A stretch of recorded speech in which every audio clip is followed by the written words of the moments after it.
One thing, the adversity, failure, when you're in the minors usually coming up, I mean, you were a great example too. You skipped high A, by the way. Yeah. Frederick was a fun time, but I mean, double A is a little bit better. But you were having so much success. And a lot of these guys, they're talented. There's no doubt about it. But I think even a guy like you had to go through that failure moment. And I think that's a big part. I think people underestimate a little bit about that. It's nothing against that these guys won't figure it out, but they were failing and having to deal with tougher times. And arguably it was the most adversity that they faced on a baseball field in their career. I mean, is that how you felt when you went through that in 18, 19? I'd say they even had a tougher time because they're getting punched in the face on a winning team.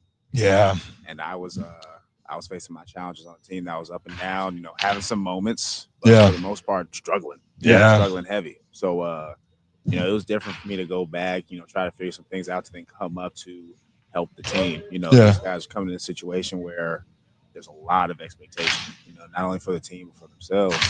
And I give them credit. It takes a lot to have a focus to bounce back, and I expect a lot from them. But again, one day at a time, have your process, stay true to it, the results will come. Would you say like the pressure is either more or just different for them than it was for you?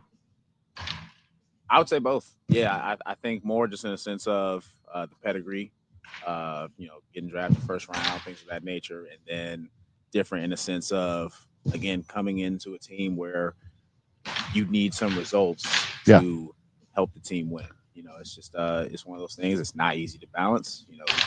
Take a guy like Holiday, who I think handled it very well. I think he's coming in with a fresh mindset, making adjustments to have success in the big leagues. I think that's the main thing at the end of the day. Yeah, I think that the expectation part, I will say that you have in your 30-30 season when the team's not expected to win 45 games or whatever it was at the time, that's so hard because you're playing for your future to prove that you can be there. That's a different one. And then the other expectation of everyone is saying that this player is going to be the next superstar, the next all-star. Oh, and by the way, you guys got to go win a World Series right now because of that. Yeah. And that's that hard part of it.